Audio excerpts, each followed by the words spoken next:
remanente y su misión. Para eso debemos recordar el gran conflicto.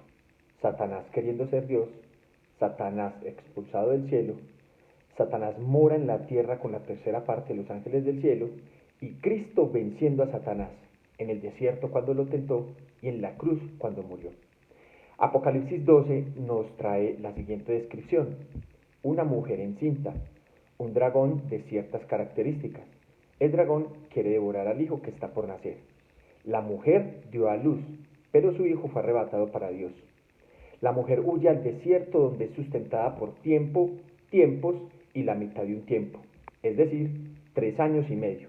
Y el tiempo profético hace alusión a que son 1260 días o años. Estos 1260 días o años fueron los que la serpiente antigua, que se llama Diablo y Satanás, utilizó para perseguir la iglesia que permaneció fiel a Dios. Mateo 24 nos dice que hay manifestaciones de que la tribulación no sería para siempre. Se hizo alusión a ciertas señales que determinarían el fin de la tribulación y la confirmación de la segunda venida de Jesús. Después de la muerte y de la resurrección de Jesús, la iglesia pierde su primer amor. Se une la iglesia y el Estado, es decir, Roma en aquella época. El mismo Estado le da poder al obispo sobre todas las religiones. Surge el hombre de pecado, que es la mezcla entre la verdad y el error. Y es allí donde comienzan los 1260 días o años proféticos, que están en Daniel 7:25, Apocalipsis 12:6 al 14 y 13:5 al 7. Surge entonces el movimiento protestante. En 1798 terminan los 1260 días que comenzaron en el año 538 después de Cristo. Napoleón, a través del general Berthier, toma preso al Papa, entrando a Roma, proclamando el fin del poder político del papado. Surge entonces la Reforma por la existencia de doctrinas extrabíblicas que podemos mencionar de la siguiente manera: el Papa como vicario de Cristo, infalibilidad de la Iglesia y su cabeza, oscurecimiento del ministerio mediador de Cristo, mérito de las buenas obras, penitencias e indulgencias y la autoridad solo y única de la Iglesia.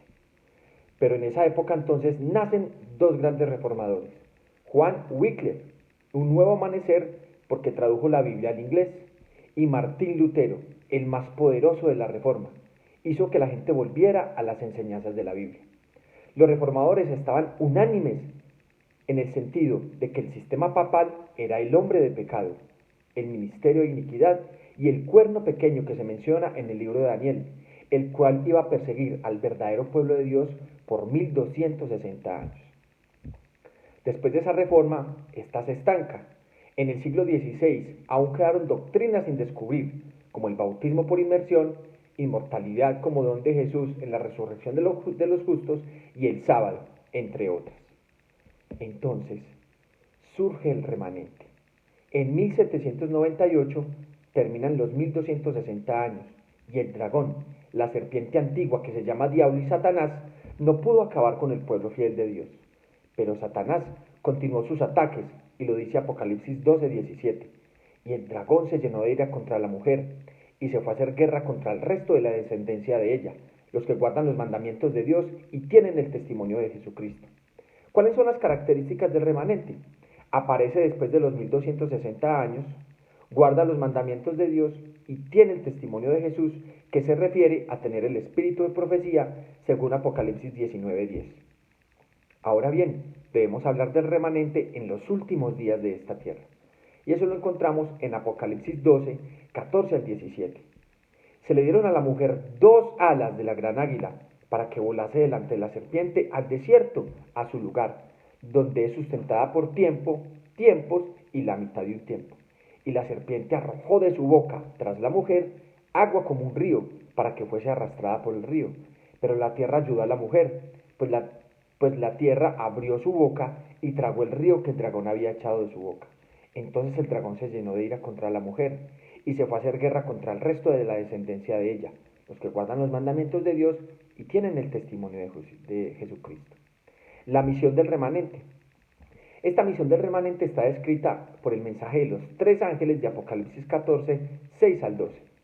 Primer ángel: vi volar por en medio del cielo a otro ángel, que tenía el Evangelio eterno, para predicarlo a los moradores de la tierra, a toda nación, tribu, lengua y pueblo, diciendo a gran voz, temed a Dios y dadle gloria, porque la hora de su juicio ha llegado, y adorar a aquel que hizo el cielo, la tierra, el mar y las fuentes de las aguas.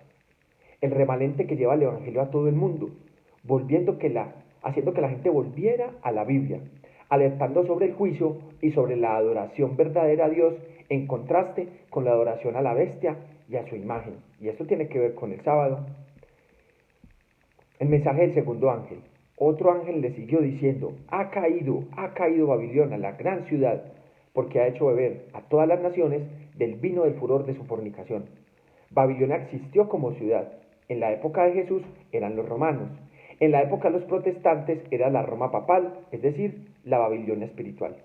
Babilonia hoy es una mujer malvada, la madre de las prostitutas y sus hijas. Son las organizaciones religiosas apóstatas y sus dirigentes, según Apocalipsis 17:5. Y tenemos por último el mensaje del tercer ángel. El tercer ángel lo siguió diciendo a gran voz, si alguno adora a la bestia y a su imagen y recibe la marca en su frente o en su mano, él también beberá del vino de la ira de Dios, que ha sido vaciado puro en el cáliz de su ira, y será atormentado con fuego y azufre delante de los santos ángeles y del Cordero. Y el humo de su tormento sube por los siglos de los siglos. No tiene reposo de día ni de noche los que adoran a la bestia y a su imagen, ni nadie que reciba la marca de su nombre. Aquí está la paciencia de los santos, los que guardan los mandamientos de Dios y tienen la fe de Jesús. Al final del tiempo va a existir un remanente, que ha existido desde 1798, cuando terminan los 1260 días o años de persecución papal al pueblo fiel de Dios. Y ese remanente se caracterizará porque guarda los mandamientos de Dios y tiene la fe de Jesús.